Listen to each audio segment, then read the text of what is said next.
Guys, it's our day 2 on our Kyoto trip. Emphasis on budget trip, budget travel to. As you can see, nasa bus ako ngayon going to Kyoto Station kasi for today, ang itinerary natin, gusto pumunta ng Arashiyama Bamboo Forest at saka Fushimi Inari. Pero kung di ko kaya dalawa, edi isa lang. Hindi lang to budget travel, kundi kalmadong travel din bilang tito na tayo. So yun, medyo malamig at hindi ko maintindihan din kung bakit hindi ako nakamakapal na jacket. Pero syempre, gusto ko munang pumorma, fashion first before anything else. Pero mamaya nangingisay na sa lamig. Pero yun, ayan yung fit ko lang for today. Ayan. And syempre, as always, black. So yun lang guys, from Gojosaka, kung nasaan yung aking hostel na pinakita ko sa inyo dun sa isang video na sobrang nagustuhan ko. We're on our way to Kyoto Station. Tapos dun sa Kyoto sakay ako ng JR train going to Arashiyama, Saga Arashiyama. Tapos walk lang ako pagdating dun. Tapos nandun na tayo. Ayun, I hope to enjoy the day with you guys. Let's go! Alright guys, sumakay na tayo sa Kyoto Station, nagtren na tayo. Hindi na ako nag-video kasi it's a busy Tuesday morning, masyadong masikip sa tren. So nahihiya ako. Pag pumunta kayo dito galing Kyoto Station, pwede nyo sakyan yun nga, yung Saga Arashiyama or yung Sonobe kasi dadaan din siya sa Saga Arashiyama. So yun yung mga options nyo pag galing kayong Kyoto Station. Mga nasa 20 minutes lang na train ride from Kyoto Station to here, to Saga Arashiyama. Right now, nandito na tayo. It's lakad lang tayo. Mga based on sa ating friendly map, it's just a 12-minute walk. So guys, syempre, pag pupunta kayo sa isang lugar na first time nyo, gumamit lang kayo ng Google Maps. And then, one trick also is that you go where people go. You just follow them kasi lalo na yung bulk ng tao kasi for sure isang lugar lang yung pupuntahan nyo. And dito ayan, kung makikita nyo, ayan yung mga tao, for sure lahat yan pupunta lang ng Bamboo Forest. So sundan lang natin sila. So wala pa akong kahit breakfast or caffeine in my body.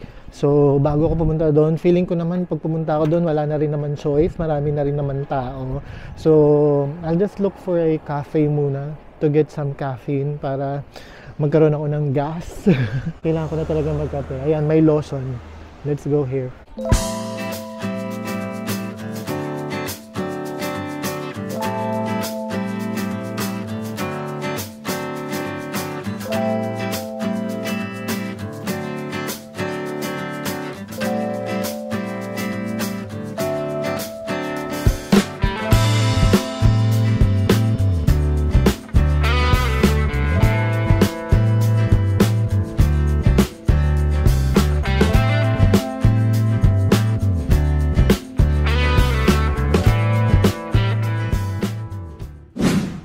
So we are now 6 minutes away from Arashiyama Bamboo Grove.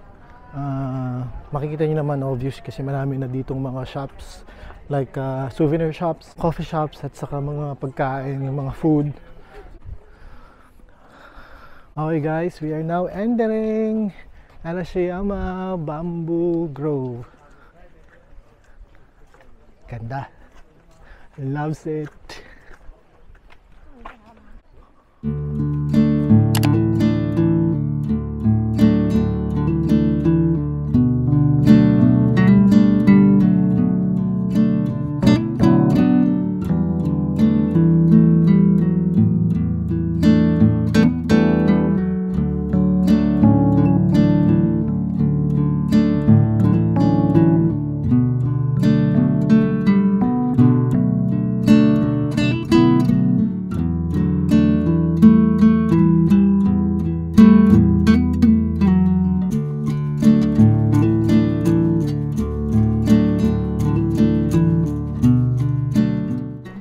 So guys, ngayon masyadong marami ng tao. Parang merong isang grupo ng tour na biglang mga may tumatakbo. Grabe. So, kailangan as much as you can, the best talaga time to go here is yung 5 a.m., 6 a.m., ganyan. Kaya lang syempre wala akong ganong powers kanina. So it's okay. Isa rin pala, sa mga video na nakita ko rin isa rin magandang time na pumunta dito is yung pa-sunset. Iba rin yung mabibigay na beauty nitong bamboo forest. Grabe, ang daming estudyante. Good morning. Good morning. Alright guys, dito, pag nakita nyo tong side na to, this is Tenryuji Temple. Katabi lang yan. Here. Ito yung laging nagpapapicture yung mga tao. This is the most picturesque part of Arashiyama Bamboo Forest. Ayan. So, later papasok tayo dyan sa temple, but now, let's explore itong part na to ng Arashiyama.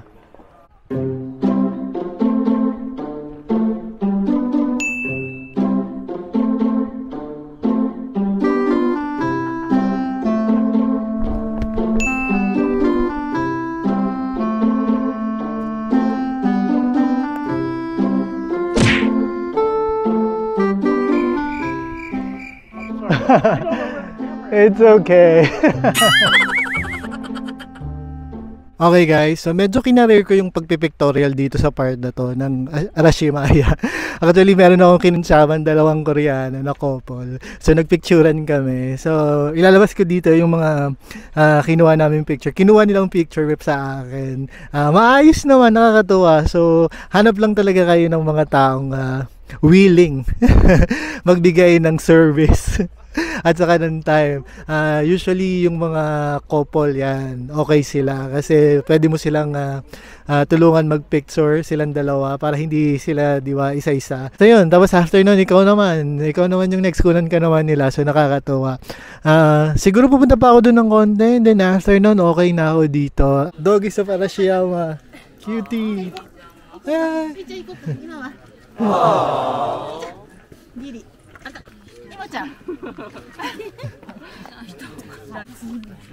Hello.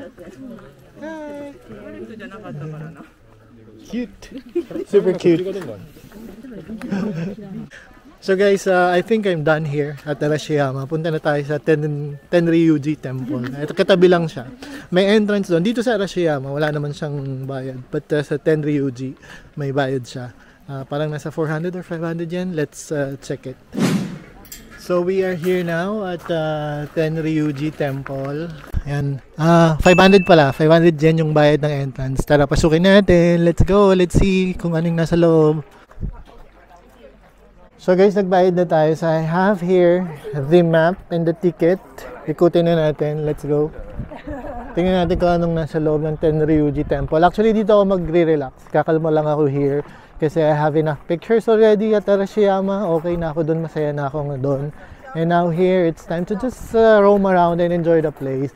Perfect yung time ngayon kasi tail end ng autumn. So yung mga puno here, nasa dark red na sila. Orange, orangey. Yan, mga ganun na yung kulay nila lahat. So ang ganda niya.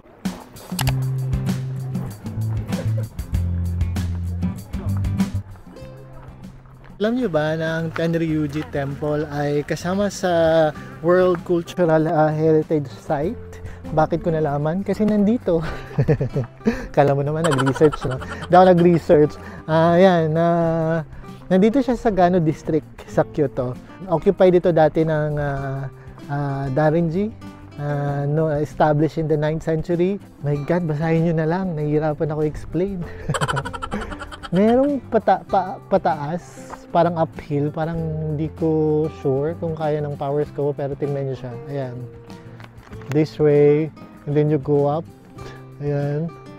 I don't know kung gaano kaganda yung view doon, pero parang masyadong mataas for me. Grabe kung tito, no?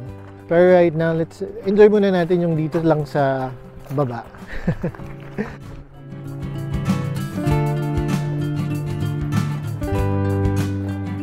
Actually, dito sa map, ang laki niya. Ang dami mong pwedeng ikutan. Nandito tayo ngayon sa main hall.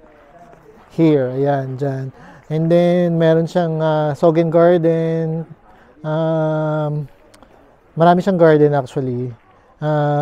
Tapos meron din siyang sightseeing course. Kaya lang parang Sobrang ano siya, malawak, and it's hard for me to see all of this, pero I'm just gonna try my best lang kung ano yung kaya ng powers ko. Actually, wala rin masyadong tao dito sa temple, so maganda ditong picture taking. And if you would like to go here na suot yung mga kimono na mga rent na pwedeng i-rent dyan lang sa labas, this is a good place to do that.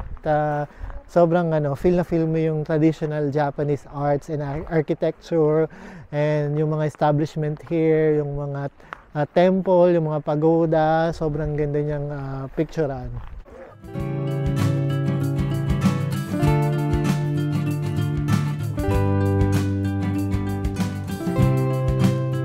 Guys, we're here at Sogen Garden, ayan. Tapos ito yung main hall, ayan, ang laki niyan. Hindi ko alam kung pwede pasukin. Ayan, pwede pasukin, may mga tao sa loob. Tapos, you could see from this, ayan yung mountains. Ang ganda, grabe. Ang ganda, tingnan nyo. Nakikita nyo ba? Nakikita nyo yung mga puno? Sobra, orange, yellow, dark orange, red.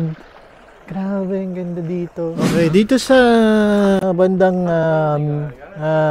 main hall, may mga tinatawag na drawing room, meditation hall. Ayan. Pwede kayo tumambay. Actually, pwedeng pumasok sa loob. Ayan, katulad nila. Kaya lang, syempre, of course, showing respect is taking off also your shoes.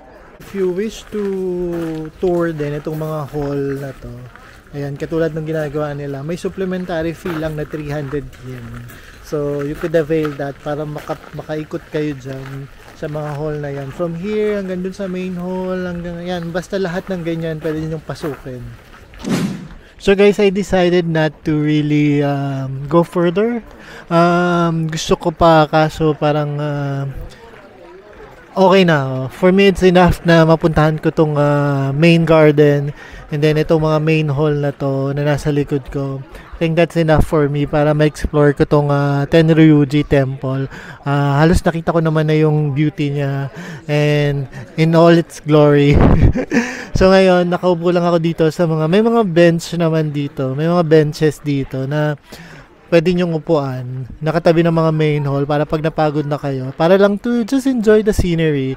Ayan, tsaka para kumalma lang. Ayan.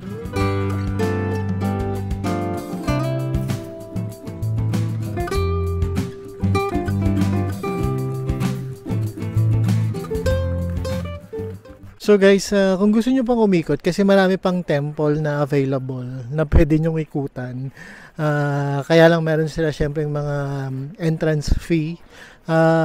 But feeling ko naman enough na yung Tenryuji temple. But then again, if you would like to explore more and visit the other temple, you may do so. Magkakalapit lang naman sila. Pagka exit mo after ng Tenryuji temple, marami pang mga parang nasa paligid dyan ng mga temples na pwede mo pang puntahan at bisitahin. This one is called Hagon In Temple. Ayan. Special viewing autumn foliage lane. Ayan, ngayon yan. Guys, gusto ko lang ipakita sa inyo kung gaano kaganda itong mountain view dito. Grabe, oh. Sobrang ganda. Wow. Wala lang, na-miss lang ako. Gusto ko lang ipakita sa inyo. Dito sa labas, guys, jam-pack yung mga tao. Ayan, ang daming tao. Kasi nandito yung parang pinaka-life. Maraming kainan. At saka maraming souvenir shop. Nasa paligid lang. Dito rin yung mga bus stop. So if you're going back kung saan man kayo galing, dito kayo maghihintay. Ako kasi pupunta ako sa train station para bumalik sa Kyoto Station for our next destination. Pero kung gusto nyo pang spend more time here sa Arashiyamaya, ang daming pwede pang gawin sa paligid. Pwede pa kayong tumambay sa mga coffee shop dito. Sobrang buhay yung paligid. Sobrang daming pwedeng gawin. Ito ang daming pwedeng kainan. Ayan, mga fried gyoza, deep fried fish cake, bacon cheese, Kyoto pork siomai. Uy.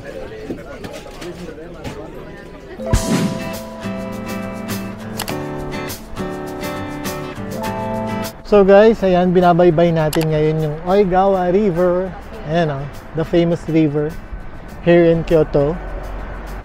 Tapos, tingnan mo yung scenery niya. Grabe, ang ganda.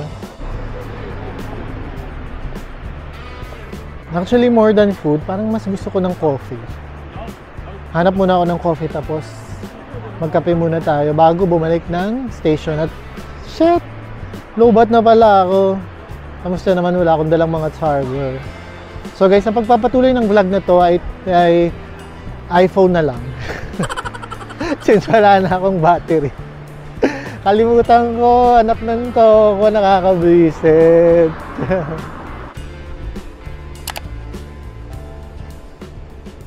Meron ditong Arabica sa Kyoto, magkape tayo.